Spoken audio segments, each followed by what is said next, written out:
Hello साथियों, आप लोग कैसे हैं। मैं आशा करता हूं आप लोग अच्छे होंगे। तो चलिए आज हम लोग देखेंगे हिंदी गोदली भाग दो काव्य खंड पार्ट 8 एक वृक्ष की हत्या की पूरी ऑब्जेक्टिव देखने की कोशिश करते हैं। तो आप लोग बने रहिए पूरे वीडियो में, पूरे वीडियो को ध्यान से देखिए ताकि एग्जाम में एक भी प्रश्न छूटे नहीं। तो चलिए नंबर 1 से स्टार्ट करते हैं। नंबर 1 क्वेश्चन कह रहा है, एक वृक्ष की हत्या में कवि शहर को किससे बचाने की बात करता है। ऑप्शन देखो, लुटेरों से, देश के दुश्मनों से, नादिरों से, इनमें से कोई नहीं। तो करेक्ट आंसर हो जाएगा नादिरों से बचाने की बात करते हैं कवि। चलिए नेक्स्ट क्वेश्चन देखिए, क्वेश्चन नंबर 2। क्वेश्चन नंबर 2 कह रहा है, एक वृक्ष की हत्या कविता किस काव्य संग्रह से संकलित है। दीपशिखा, ग्राम्या, इन दिनों, चिंता। तो करेक्ट आंसर हो जाएगा इन दिनों, ऑप्शन सी। चलिए नेक्स्ट क्वेश्चन देखिए, क्वेश्चन नंबर 3। क्वेश्चन नंबर 3 क्या कह रहा है, एक वृक्ष की हत्या के कवि कौन है। अज्ञ, पंत, कुंवर नारायण, जीवनानंद दास। तो करेक्ट आंसर हो जाएगा ऑप्शन सी, कुंवर नारायण। चलिए नेक्स्ट क्वेश्चन है, कुंवर नारायण का जन्म कब हुआ था। 1928, 1827, 1927, 1828। तो करेक्ट आंसर की बात करें तो यह हो जाएगा 1927, ऑप्शन सी। चलिए नेक्स्ट क्वेश्चन है, कुंवर नारायण का जन्म कहाँ हुआ था। कुंवर नारायण का जन्म कहाँ हुआ था। तो मध्य प्रदेश, उत्तर प्रदेश, बिहार, उड़ीसा। तो करेक्ट आंसर हो जाएगा आप सभी का ऑप्शन बी, उत्तर प्रदेश। चलिए अगला क्वेश्चन देखते हैं। अगला क्वेश्चन नंबर है 6। चलिए क्वेश्चन कह रहा है, कुंवर नारायण को कौन सा पुरस्कार प्राप्त है। कुंवर नारायण को कौन सा पुरस्कार प्राप्त है। ज्ञानपीठ पुरस्कार, पद्म विभूषण पुरस्कार, पद्मश्री पुरस्कार, लोहिया सम्मान। तो करेक्ट आंसर की बात करें तो यह हो जाएगा ऑप्शन डी, लोहिया सम्मान पुरस्कार इसको प्राप्त है।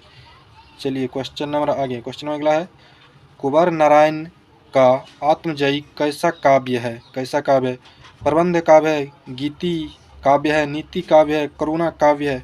तो करेक्ट आंसर हो जाए ऑप्शन ए, प्रबंध काव्य है। चलिए अगला question, question number 8। Question number 8 क्या कह रहा है। तो क्वेश्चन नंबर 8 आप लोगों का कह रहा है, कुंवर नारायण ने कुंवर नारायण ने बूढ़ा चौकीदार किसे कहा है। पहाड़ को, व्यक्ति को, वृक्ष को, सैनिक को। तो करेक्ट आंसर हो जाएगा ऑप्शन सी, वृक्ष को कहा है। चलिए क्वेश्चन नंबर 9 देखिए, क्वेश्चन 9 कह रहा है, आकारों के आसपास किस प्रकार की रचना है। आकारों के आसपास जो है यह किस प्रकार की रचना है वो पूछ रहा है। प्रबंध काव्य है, समीक्षा है, कहानी संग्रह है, काव्य संग्रह।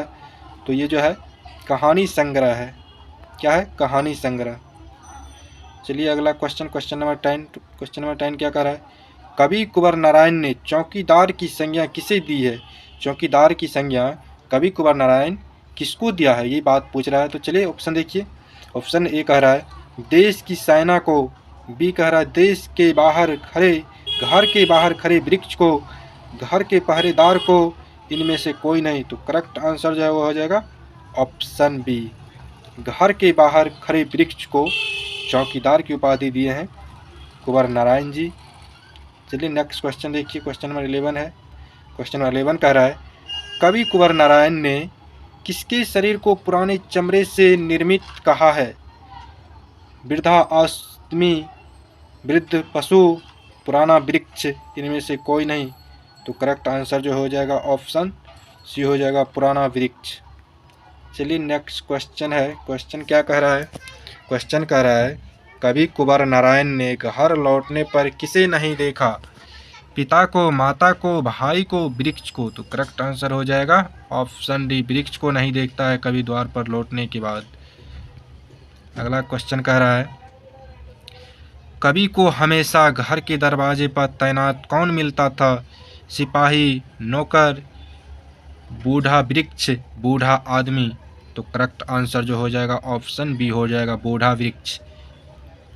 चलिए क्वेश्चन अगला देख लेते हैं। अगला क्वेश्चन कह रहा है, कवि ने राइफल की संज्ञा किसे दी है।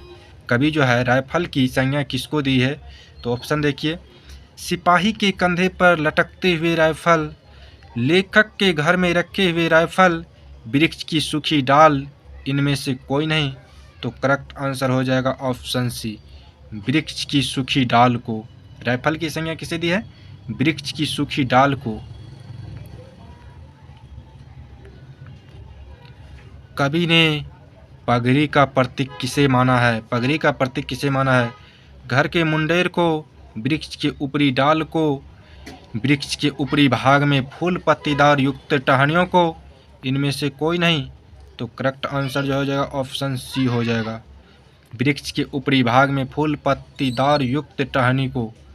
Question number 16। क्वेश्चन नंबर 16 क्या कह रहा है? खाकी वर्दी में कौन हमेशा चौकाना रहता है? पहरेदार, नौकर, वृक्ष भाई, तो यहाँ हो जाएगा ऑप्शन सी, वृक्ष। चलिए क्वेश्चन नंबर 17 देखिए। क्वेश्चन नंबर 17 क्या कह रहा है? 17 कह रहा है, कभी कुछ देर के लिए कहाँ बैठ जाते हैं? मंदिर में, घर में, पड़ोस में, वृक्ष की छाया में, तो करेक्ट आंसर हो जाएगा वृक्ष की छाया में, ऑप्शन डी। चलिए अगला क्वेश्चन देखिए। अगला क्वेश्चन कह रहा है, कवि के अनुसार घर को किससे बचाना है?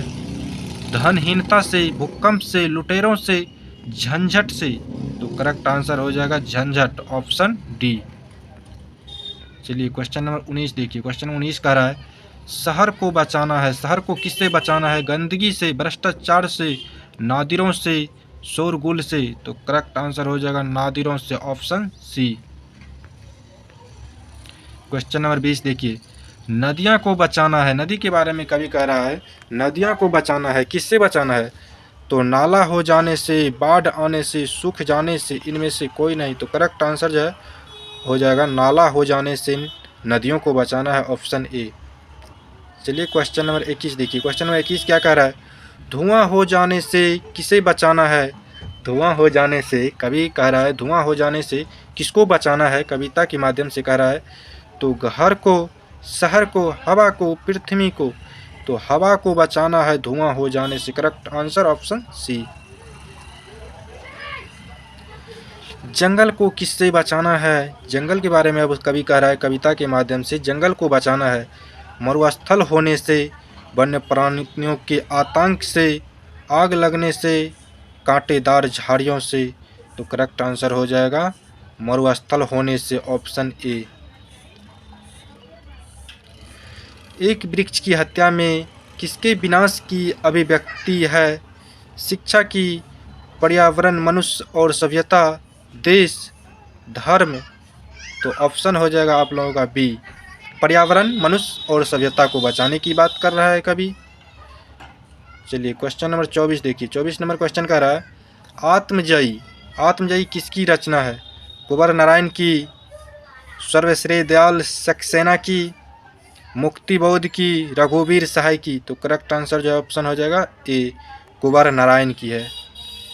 चलिए क्वेश्चन नेक्स्ट देखिए क्या कह रहा है, एक वृक्ष की हत्या में दूर से ही कौन ललकारता है? बूढ़ा वृक्ष, मालिक, चौकीदार, मालकिन, तो ऑप्शन हो जाएगा ए, बूढ़ा वृक्ष। चलिए क्वेश्चन नंबर 26 देखिए। 26 नंबर क्वेश्चन कह रहा है, कवि के अंदेशों में कौन था? एक जानी दुश्मन, एक नेता, एक सन्यासी, एक दोस्त, तो करेक्ट आंसर हो जाएगा ऑप्शन ए, एक जानी दुश्मन। कवि के अंदेशों में कौन था? तो एक जानी दुश्मन। क्वेश्चन नंबर 27 देखिए। क्वेश्चन नंबर 27 कह रहा है, घर, शहर और देश के बाद कवि किन चीज़ों को बचाने की बात करते हैं? नदी, नाला, हवा, खाना, तो करेक्ट आंसर हो जाएगा नदी, नदी को बचाने की बात करता है घर, शहर के बाद। चलिए क्वेश्चन नंबर 28 देखिए। क्वेश्चन 28 कह रहा है, कुंवर नारायण को किस पुरस्कार से सम्मानित किया गया? प्रेमचंद्र पुरस्कार, साहित्य अकादमी पुरस्कार, दोनों पुरस्कार से, इनमें से कोई नहीं, तो करेक्ट आंसर हो जाएगा दोनों पुरस्कार से, प्रेमचंद्र पुरस्कार और साहित्य अकादमी पुरस्कार, दोनों पुरस्कार से कुंवर नारायण को सम्मानित किया गया था। चलिए क्वेश्चन नंबर 29 देखिए। क्वेश्चन 29 क्या कह रहा है, तो कवि को वृक्ष कैसा लगता है? कवि को वृक्ष कैसा लगता है? युवा चौकीदार की तरह, शान से खड़े चौकीदार की तरह, बूढ़ा चौकीदार की तरह, नतमस्तक चौकीदार की तरह, तो करेक्ट आंसर हो जाएगा ऑप्शन सी, बूढ़ा चौकीदार की तरह। चलिए क्वेश्चन नंबर 30 देखिए। Question number 30 sir last question है आप लोगों का। एक वृक्ष की हत्या किससे जुड़ी है? मौत से, पेड़ पौधा से, पर्यावरण से, इनमें से कोई नहीं। तो करेक्ट आंसर हो जाएगा पर्यावरण से। आप लोगों यदि टेलीग्राम से जुड़ना चाहते हैं तो लिंक डिस्क्रिप्शन में मिल जाएगा, और व्हाट्सएप, इंस्टा, फेसबुक सभी लिंक आप लोगों को मिल जाएगा डिस्क्रिप्शन में। और आप लोग इस वीडियो को अच्छे तरीक़ा से देखिए ताकि इससे आने वाले कोई भी प्रश्न आप लोगों से छूटे नहीं। तो चलिए आज की वीडियो आप लोगों को बहुत ही अच्छे लगे हैं तो वीडियो को शेयर करें और लाइक करें, चैनल को सब्सक्राइब कर दीजिए। धन्यवाद।